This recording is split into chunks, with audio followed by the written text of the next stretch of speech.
typically you see 50% of value is at risk if you get ESG wrong, right? So that's a long-term issue right there.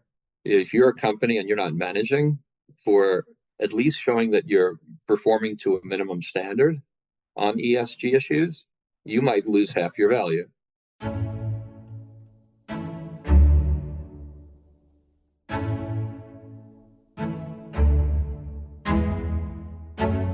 Welcome to the Future in Sound podcast. I'm your host, Jen Wilson. This is a podcast where we talk about prioritizing people, planet, and profit. In each episode, we speak with world-leading experts who help us see the future we want and our role in it. This is episode 17, Longtermism. Quick story. At times, I look at the ESG space and I think, gosh, there's just so much to do to take our performance in the private sector to a level of really getting on track with less than 2 degrees warming, for example. And sometimes just taking a step back and taking a look at where we've come from can be really helpful. I was just speaking to a very bright young woman at a conference related to sustainability, venture capital, and private equity. And she had a very familiar accent, and a colleague of mine, Eric Bloom, Rico's COO, said, oh, actually, she's gone to the same university as you went to, Jen, Acadia, in rural Nova Scotia, Canada. And it turns out that she did a degree in economics and sustainability, which was just so exciting. I remember when I was there several years before she was and asked about doing business and sustainability and doing 2 degrees on those topics. And the registrar at the time said, well, Jen, you can either do business and Spanish or business and French, but there's no possibility of doing business and sustainability or environmental science. Until I found a dean of science who said, yeah, you can do that in 5 years. And he helped make it possible. And for one of my final projects, I worked with an amazing professor named Dr. Edith Callahan, who also was very interested in the combination of the 2 areas, business and sustainability, and we worked together on creating new degree programs that would enable that. And there I was at this conference talking to a young woman who had taken one. Now, I must say 99.99% of the work and the progress was pushed forward by Edith, but it was just such a privilege to be a part of that project. It's just a reminder that, 10, 15 years ago, it was not easy to combine these disciplines, and you had to be quite entrepreneurial to do so. And it's just so refreshing to see young people from different backgrounds going into this space. And as I turn my mind to this particular interview, I think that the interviewee is someone who similarly 20 years ago decided that he was going to combine his background in finance and in sustainability, and to great effect. And with that, I am delighted to introduce our guest on the podcast today. Cary Krosinsky is a widely respected educator, leading author, and advisor on sustainable finance, whose ongoing teaching includes popular courses at Brown, Yale, and NYU. His first book was published in 2008 and was called Sustainable Finance: The Art of Long-Term Performance, co-authored with Nick Robbins. His 7th book has been very productive in a short amount of time.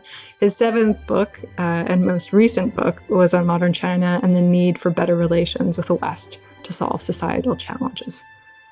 He's also co-founder and director of the Carbon Tracker Initiative and Real Impact Tracker. He's also editor of the Journal of Environmental Investing and a member of the NY State Common Decarbonization Advisory Panel.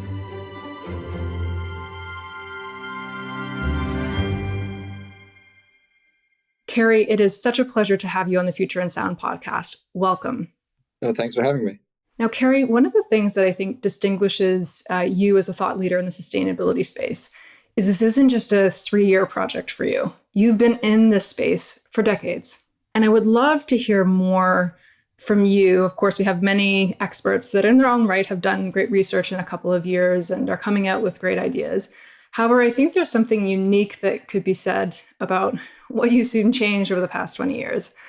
And I wonder, how has your long track record in sustainability changed the way you think in this space?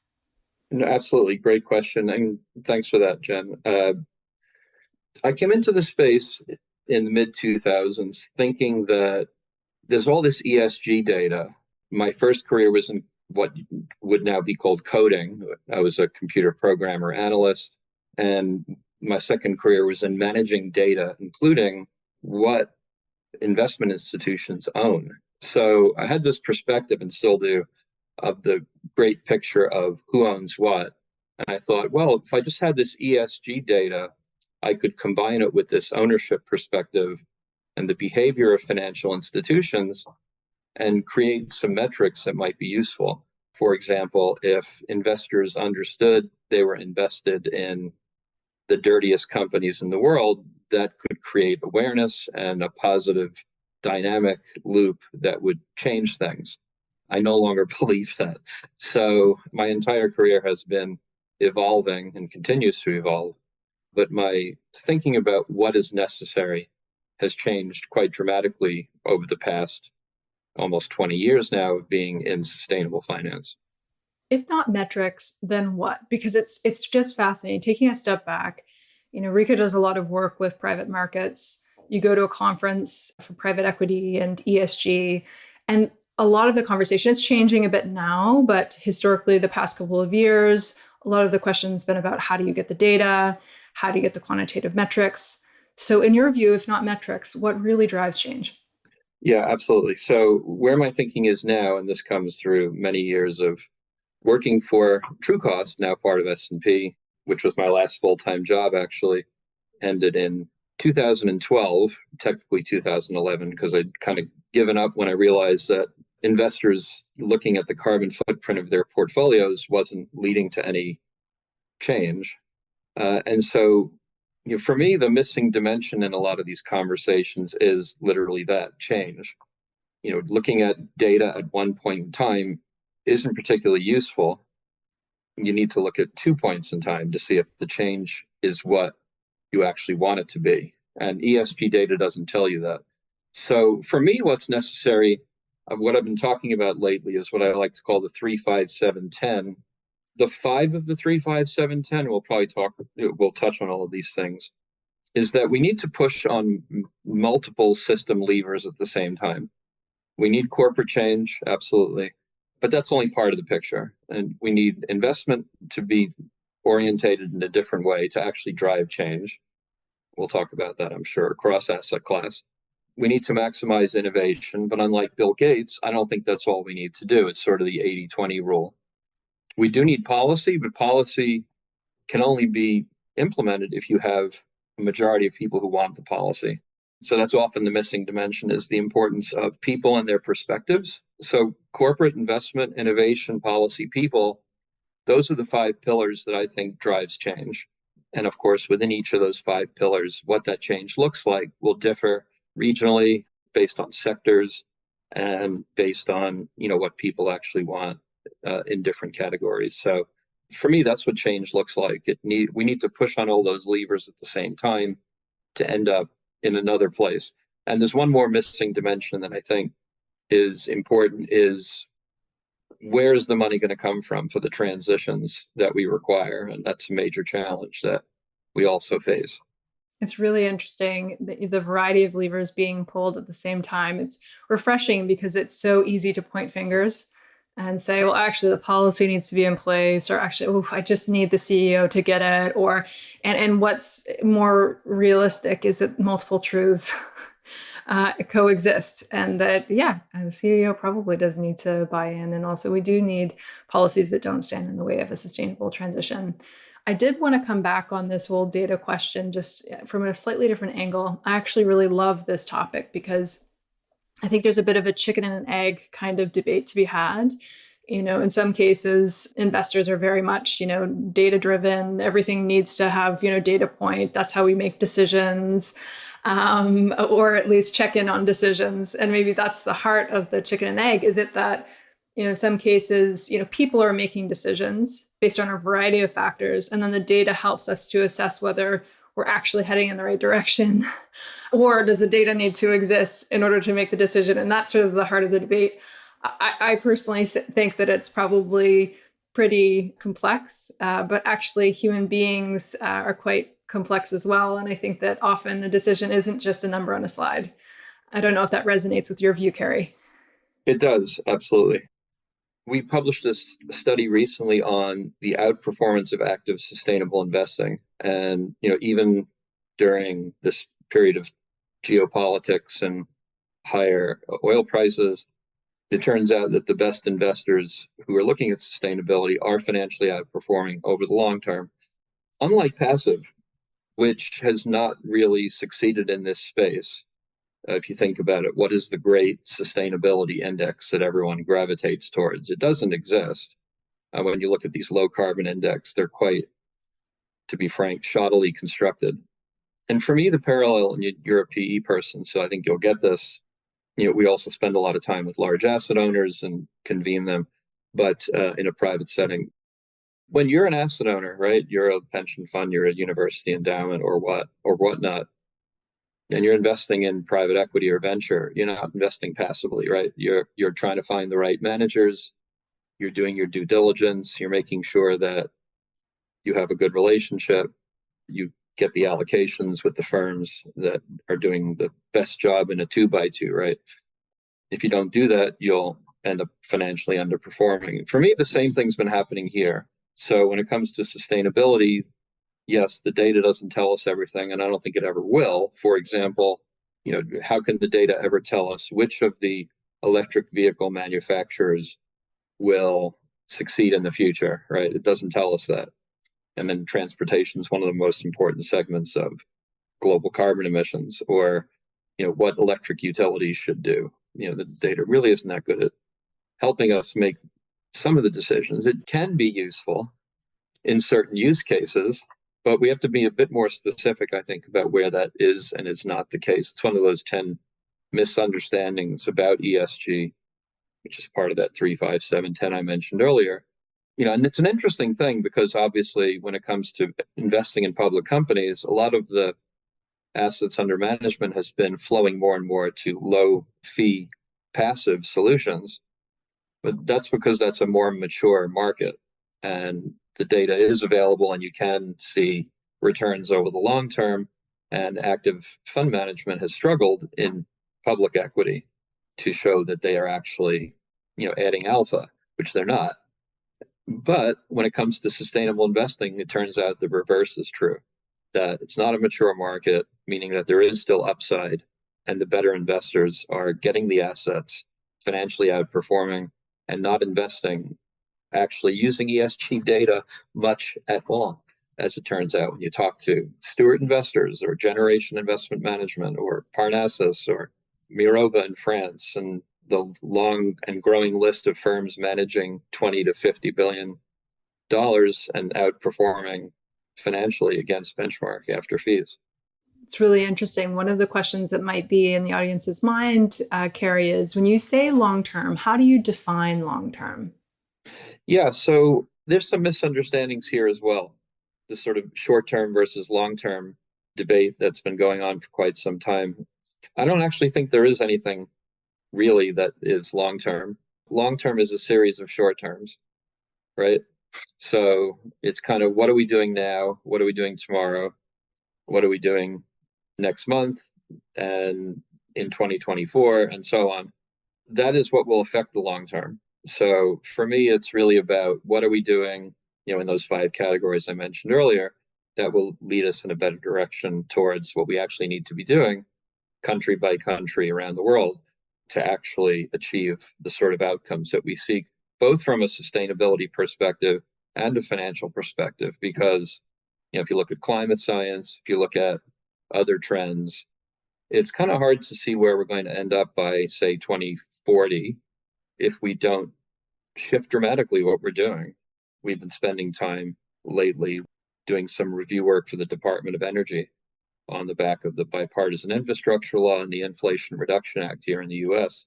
A lot of the innovation that we might need to see happen isn't ready, whether it's direct air capture, carbon capture, and sequestration. These are very expensive technologies. And, JP Morgan just this week joined the list of firms that are investing in trying to capture carbon and invest in the negative emissions side of the so-called net zero equation. $400, $500, $600 a ton of carbon to remove it. That's a big number. And getting that number down, that's not gonna happen overnight. That's gonna take a long time, I'm afraid. I mean, unless someone invents something dramatic, kind of up against it. So for me, the long term is we're up against it. And yeah, let's try everything we can.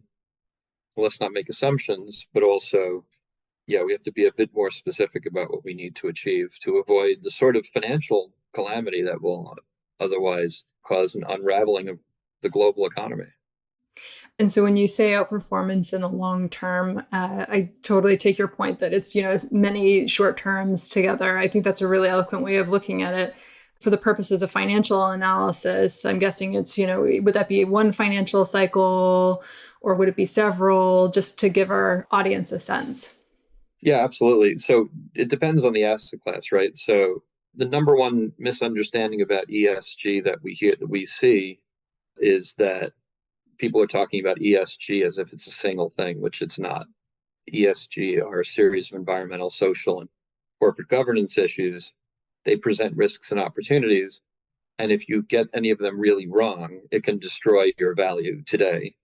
So some studies have shown that so-called intangible value might be as high as 90% of the S&P 500 or 75% of large cap European companies.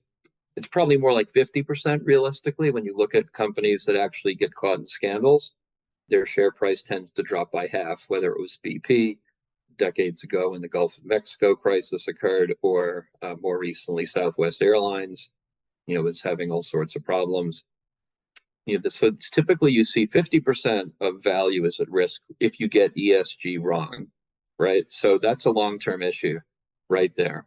If you're a company and you're not managing for at least showing that you're performing to a minimum standard on ESG issues, you might lose half your value.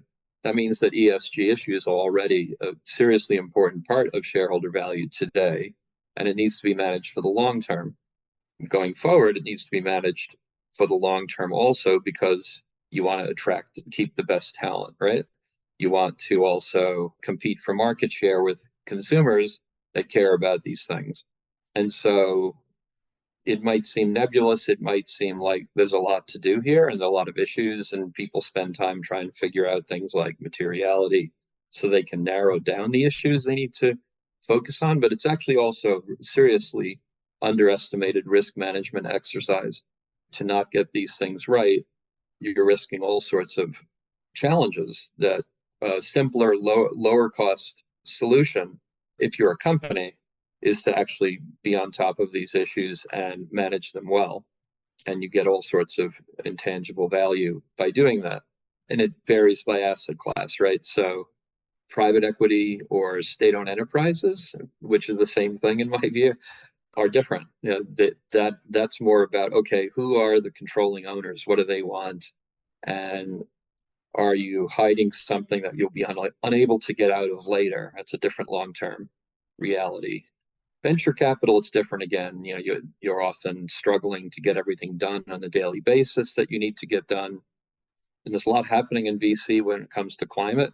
I'm really intrigued about the nexus of private equity and venture capital. Like how can private equity play in the innovation space if they're used to writing larger tickets and the VC opportunities are still too small? How do you bridge that gap? So that's another long-term, I think, opportunity that is underestimated as well. So I think long-term means different things depending on the asset class, depending on whether you're a company or you're an actual investment institution or a country, because, not managing ESG issues well is a competitiveness issue. So from a long-term perspective, the success or failure of countries will also be determined by whether they're paying attention to these trends. There's a real risk, I'll be frank, of the UK falling behind now, given Brexit, given what's happening on innovation in other parts of the world. The government doesn't seem all that focused on it, really, when these days. And every country has its challenges. Certainly we do as well here in the US. And I was up in Canada last week for the Climate Aligned Finance Act breakfast in Ottawa, which is quite something. Every country is challenged, has its challenges, but it's a competitiveness race as well over the long term, as far as I'm concerned. It's really interesting, this idea of long term being either immediate in terms of decision making or the lens. I mean, one of the things that I see, especially in private equity, is thinking about, okay, if we're making this change in terms of ESG, it's not just our 3 to 7 year hold period. And it's not just the next 3 to 7 year hold period, but it's one after that. So are we creating value for 2 hold periods in the future? And that is a really interesting exercise where you're spanning several financial cycles in one fell swoop. Lots to ponder there, Cary. I am very intrigued by the 10-year equation, and we might not have time for all 10. However, we've gone through one of the common misconceptions on ESG, and I wonder if there are 2 others that are particularly important for our audience to hear about, because they tend to really be blind spots for the industry. I'd love to hear about 2 more common misconceptions in ESG. Sure, absolutely. One of the misconceptions, I think, is this sort of attempt to create data standards. So you have what used to be called the Sustainability Accounting Standards Board, or SASB. I'm trying not to use acronyms, which has been kind of taken over now by the International Accounting Standards Board, IASB, and are looking to, because SASB was a US body of work attempting to identify materiality by sector in the US using the SEC rule that was already in place on materiality. And so now you have an International Sustainability Standards Board attempting to create standards for sustainability on a global basis.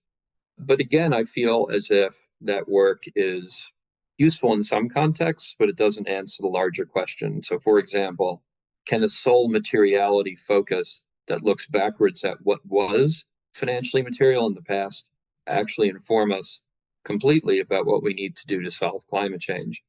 If you look at the work of SASB, for example, which will inform the international work that's unfolding, the environment is not considered material for the financial services sector. I have a hard time with that, right? So, or when they looked at healthcare, they didn't put a big emphasis on the supply chain, which is roughly half of the footprint of healthcare as a sector.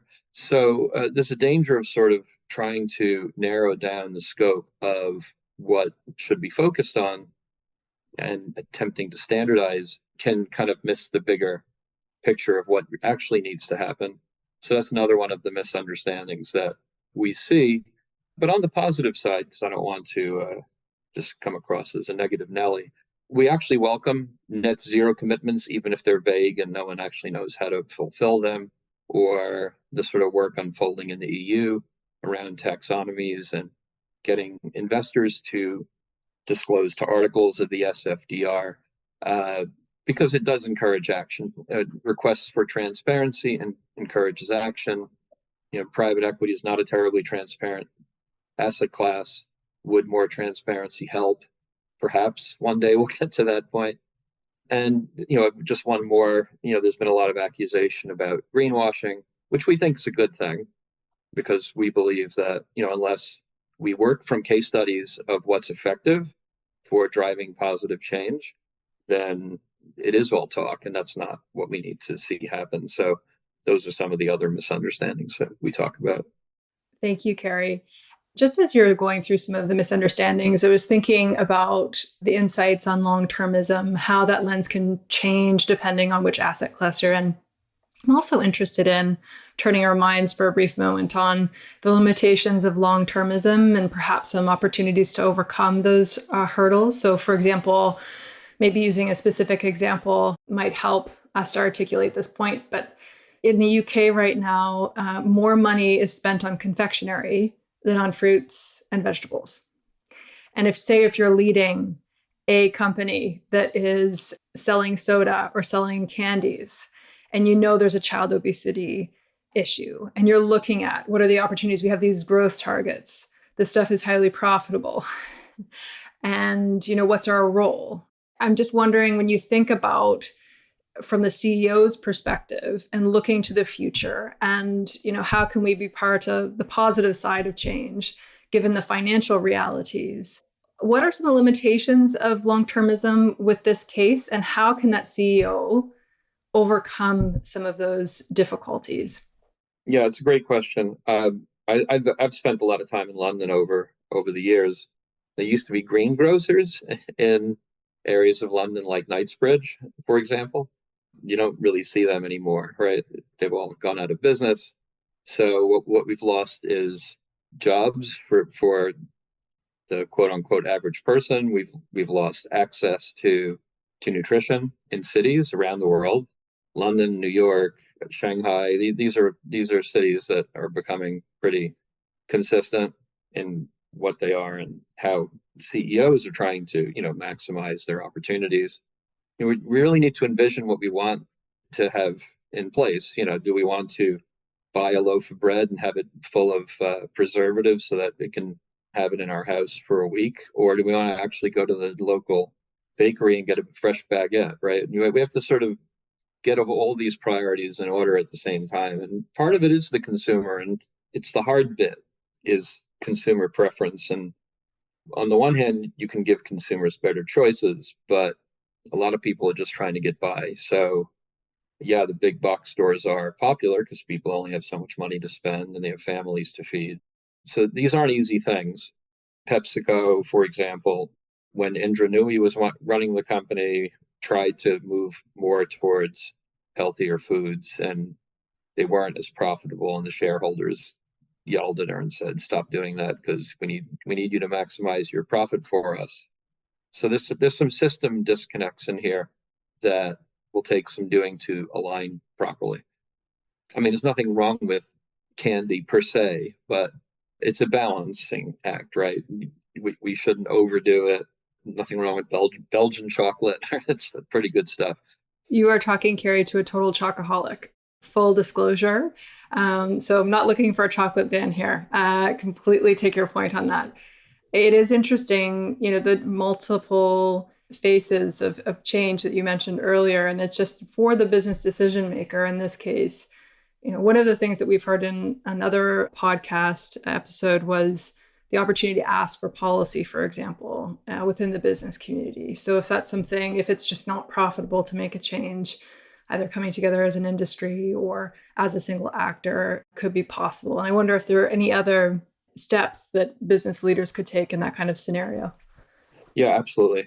This will vary by country and region also. So for example, China, which I spend quite some time on, it's not as sort of monolithic as people think, but it is in some respects. They do have the ability to act cohesively, to put policy in place, to set goals in their 5-year plans and otherwise, and to demand action.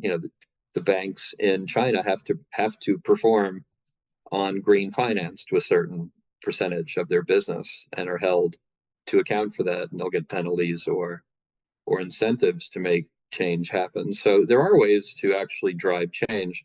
It does require buy-in, at all levels. I'm not suggesting China has everything right, but they can get things done. And we have a harder time with that in the West at times because we're not as sort of driven and aligned.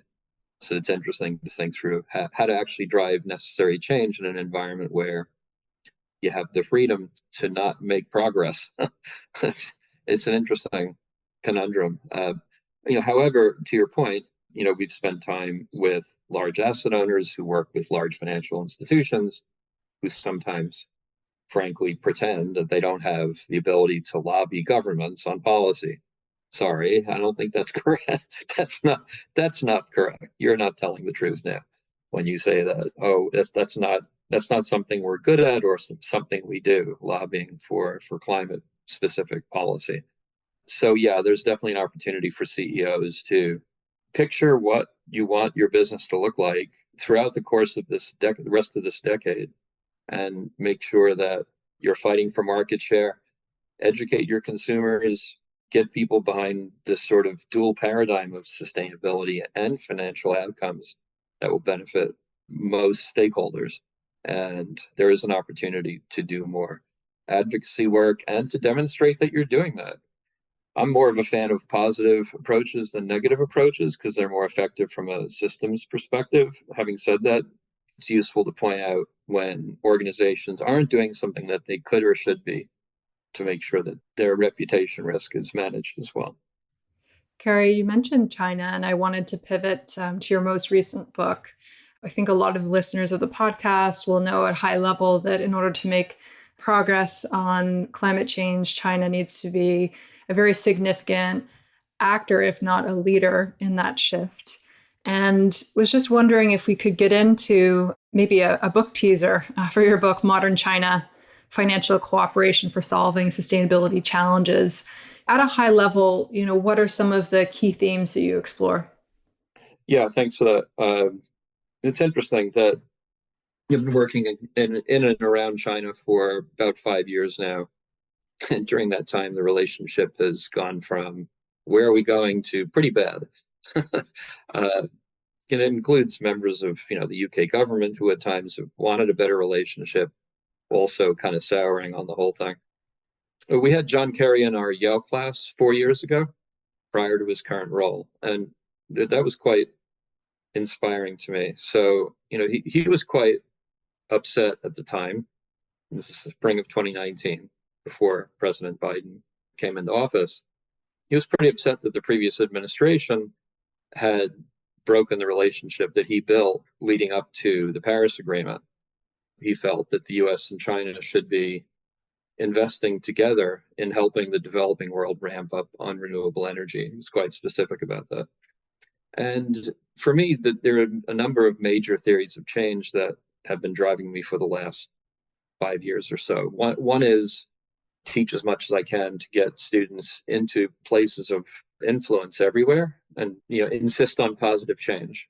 And I think that's starting to work, which is great to see. So I continue to teach as much as I can, but also Asia is half the world's economy, which is basically the first sentence of our book.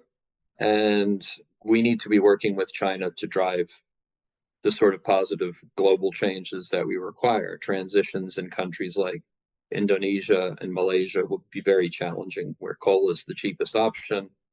But as China transitions, and they are the largest investor in the low carbon transition by some measure as we speak, China is the largest purchaser of electric vehicles by far. China is very focused on what they call the dual carbon paradigm. They could do more, but the geopolitics of our time are challenging for them as well. I think there are a lot of misunderstandings of what China really is, and I think there are a lot of misunderstandings in China of what the US and the West really are. So our book was an attempt to try to explain to the West what really is happening in China and what they're doing about it and what they're capable of. And while learning through the challenges that they've presented, China is extremely industrious, entrepreneurial, learns when it makes a mistake, not only industrious, but capable of change, which you don't always see, in countries like the US, where we have a schizophrenic relationship with our government. Right now we can move as fast as we can on trying to deploy trillions of dollars towards the low carbon transition. That may not be true a year or two from now after election cycles. So, let's put our strengths and weaknesses on the table, try to work together. We're not happy with the way a labor force is treated. Maybe we should talk about it before we start pointing fingers and yelling and screaming. Yeah, so our book and our efforts in China are an attempt to help, really. if China can ramp up what it's doing, it can help the rest of the world. Speaking to you from a Lenovo computer, which is a Chinese company. I can't buy a BYD car, wildly successful, probably best global automobile manufacturing company, who was also working on batteries, which has been a long-term investment of Warren Buffett and Charlie Munger. Why shouldn't that company succeed? China's helped walk solar through the valley of death. We should all be playing to our strengths and not try to presume that we can all drive the changes that we need ourselves. And I think we learned that during the pandemic with vaccines, right? We didn't share vaccine technologies globally. I think that was a mistake. Can we not learn from our mistakes and come up with a better way forward? And, recognize that China's not going to disappear because we don't like some aspects of what they're doing. And actually, we used to be 1 and 1A, China and the US, and maybe we should be getting back to that sort of relationship. And if some of the ideas that you've just shared with us are implemented and taken to heart, if we turn our minds to the future, say 10 years from now, the year is 2033, and I wonder, what does that relationship look like, specifically when it comes to sustainable technology and transition? Yeah, I'm a believer that, yeah, sure, we can identify the areas that are most difficult for the relationship, whether it's technology or Taiwan, and work through them. So my hope is that there would be, on all sides, an opportunity to get together and work through the challenges of our time. There will be more automation, there'll be more AI, there'll be more data is valuable. What is privacy today already? You're in the UK, there's a camera on every corner, right? And there has been for a long time because of the different IRA. And so, what is safety? What do we actually need to do? People get into a panic about China having databases on everyone. We don't have a database on everyone, really. We're not keeping our people safe. What are we really doing? We have to sort of get beyond the rhetoric and the finger pointing and get to a place where we start to create maybe new institutions, new areas of collaboration, and work through the technology challenges, work through Taiwan. A friend of mine in Shanghai mentioned to me a couple of years ago when we were sort of talking about Taiwan, which is a very sensitive issue. If you think about it, China thinks of Taiwan as their Cuba.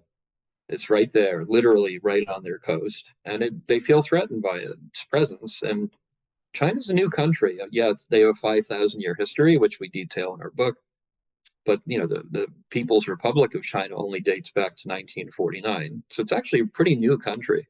And there's a long history of shame. In the 1800s, China had Hong Kong taken from them by the UK, and it was given back because that was the agreement. And the Opium Wars were pretty bad, and so China comes to today with a sort of really deep understanding of their history, and they really just want respect and integrity and trust and integrity, and to be treated as what they are, the world's second largest economy. Would it kill everyone to just sort of try to understand China for its strengths and weaknesses, in light of what's happened? We gave the world Donald Trump for 4 years. Maybe we're going to give the world Donald Trump for another 4 years. Let's see what happens.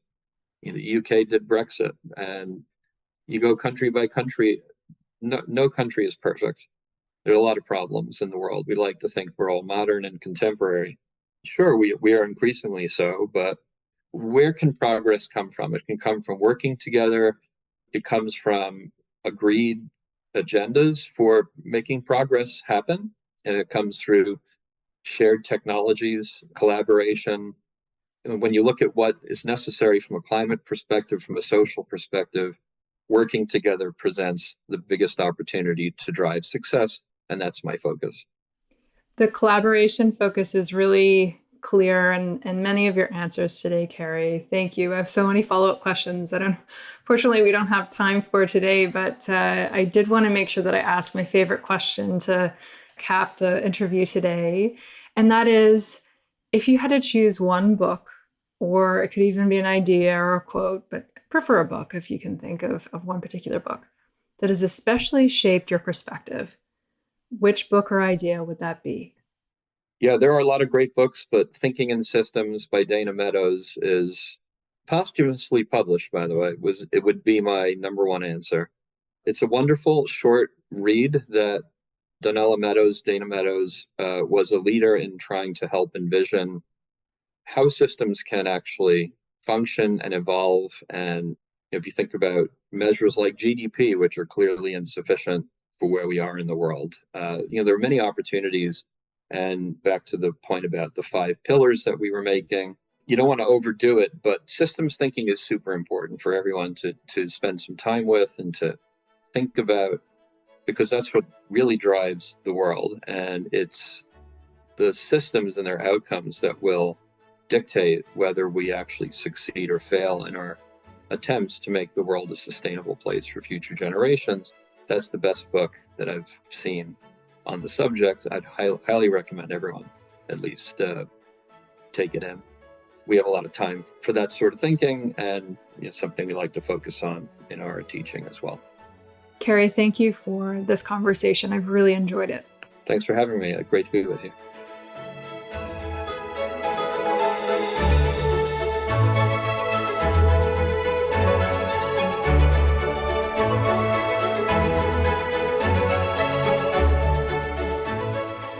Thank you, Cary, for joining us. You can learn more about his work by checking out the links in the episode description or by visiting re.co.com/thefutureinsound. The Future in Sound podcast is written and hosted by Jen Wilson and produced by Chris Attaway. This podcast is brought to you by Rico, a software as a service company helping clients achieve resilient competitive advantage in the long term. If you enjoyed this podcast, don't forget to tell a friend about it. And if you have a moment to rate us in your podcast app, we'd really appreciate it. Until next time, thanks for listening.